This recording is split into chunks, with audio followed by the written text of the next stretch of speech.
internasional yang mempromosikan perdamaian, pertanyaan kita kenapa chairman-nya yang ada di atas kepala negara, kepala pemerintahan, itu justru yang menginstruksikan perang, membantu Israel. Ya, jadi gini, pertama pada waktu kita ada di Davos, mungkin ketika itu Bapak Presiden, bahkan tim beliau yang hadir di sana, termasuk Menlu, belum sempat membaca piagam itu sendiri.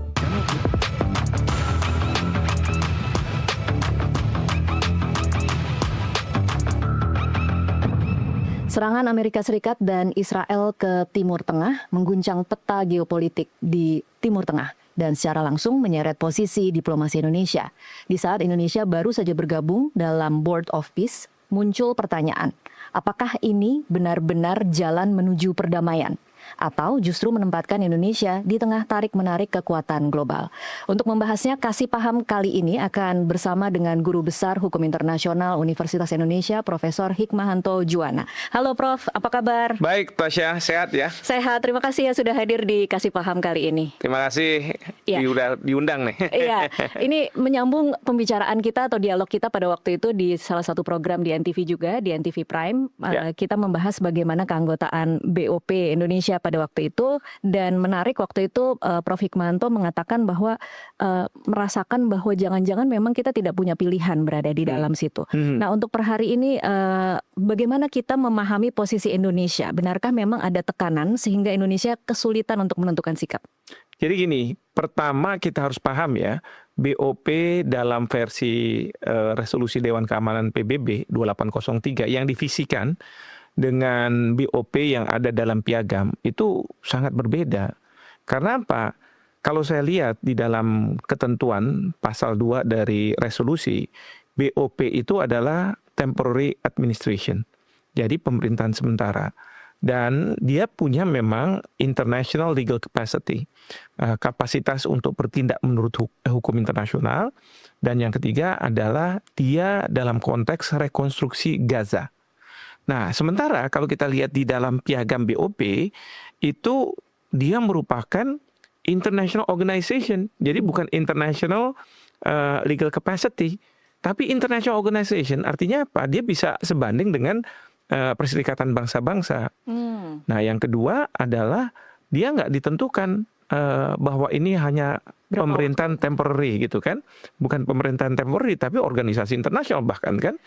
Dan yang ketiga, kalau kita lihat di pasal 1, di situ dikatakan bahwa BOP ini adalah untuk mencari perdamaian di wilayah areas of istilahnya threatened by conflict, yang terancam dengan konflik. Jadi kalau kita lihat ternyata BOP ini itu seperti Dewan Keamanan PBB yang menjadi organisasi internasional, tidak bicara soal Gaza. Itu satu ya.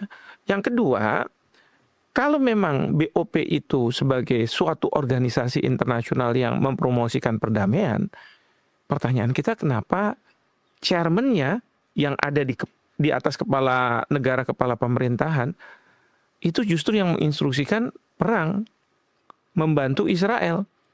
Dan Israel sebagai anggota belakangan ya, walaupun sebenarnya harusnya pada saat bersamaan di Davos, tapi karena mungkin Perdana Menteri Netanyahu khawatir dia dibawa ke ICC karena sudah ada surat penangkapan dan Swiss itu adalah anggota dari ICC, maka dia baru tanda tangannya kan di Amerika, di Washington.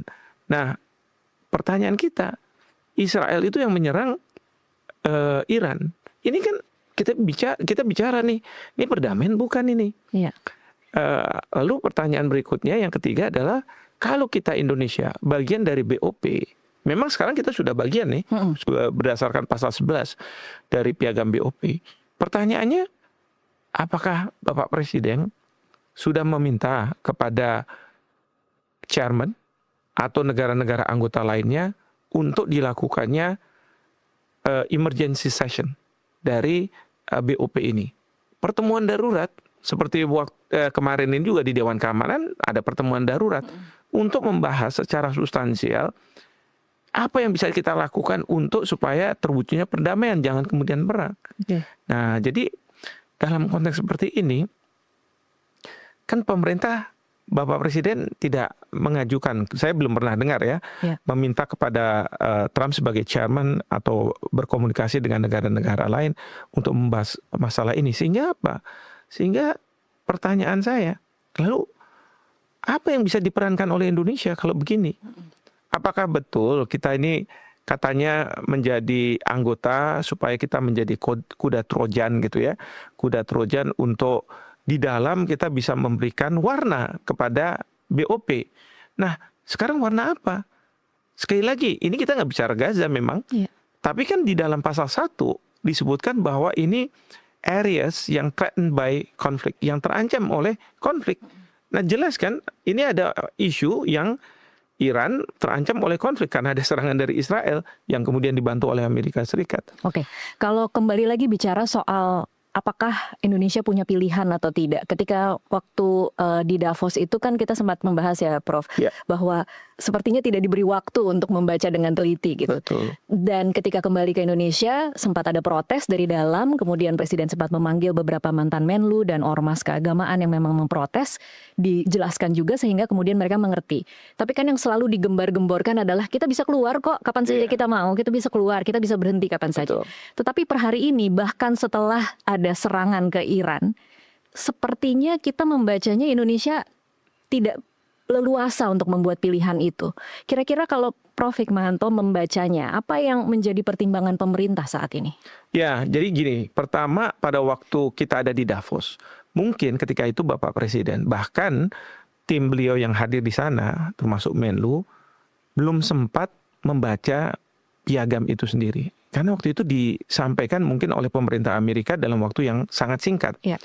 Dan itu ada pernyataan dari Pak Menlu bahwa kita agak sedikit dadakan. Sehingga apa? Dalam pemikiran Bapak Presiden, BOP yang dipikir di benak pikiran beliau mungkin BOP yang berdasarkan resolusi 2803.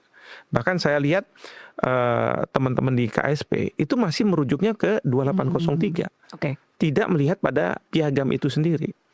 Nah, oleh karena itu pada waktu itu mungkin boleh dibilang under the impression ya bahwa ini 2803. Lalu mungkin tanda tangan, padahal enggak. Karena setelah beliau tanda tangan, saya mencoba mencari nih piagamnya. Ya, saya latar belakang hukum pasti saya harus cari nih aturannya. Itu yang di awal, saya juga setuju dengan resolusi 2803, 20 poin dari proposal Trump. Setuju sekali, bagus ini. Ya kan, tapi fokus ke Gaza kan. Tiba-tiba kok berbeda yang saya baca itu dalam piagam. Apalagi mendudukkan Trump sebagai chairman yang ada di atas kepala negara, kepala pemerintahan.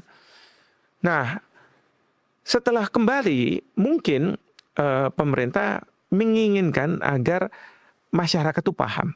Sehingga mengundanglah ormas Islam, kemudian praktisi luar negeri, termasuk Menlu, mantan Menlu, kemudian ada pengamat dan sebagainya. Tapi saya nggak tahu apakah beliau membaca tidak piagam dari BOP ini. Sehingga mungkin di dalam pertemuan itu Bapak Presiden mengatakan, kan kita sepakat nih bahwa Palestina ini harus merdeka. Sekarang pertanyaan saya, ada nggak pilihan lain selain kita ada di BOP? Ada nggak forum di mana kita bisa duduk dengan Amerika mungkin, dengan Israel mungkin, dengan ini dan lain sebagainya? Ada nggak? Nah, dalam konteks itu kan mungkin ketika dipepetkan pada posisi seperti itu, mungkin beliau mengatakan memang nggak ada ya. Ya kenapa kemudian tidak dimaksimalkan BOP, keberadaan kita di BOP ini? Nah, maka muncul pernyataan bahwa sudahlah masyarakat, kita tenang ya, beri kesempatan.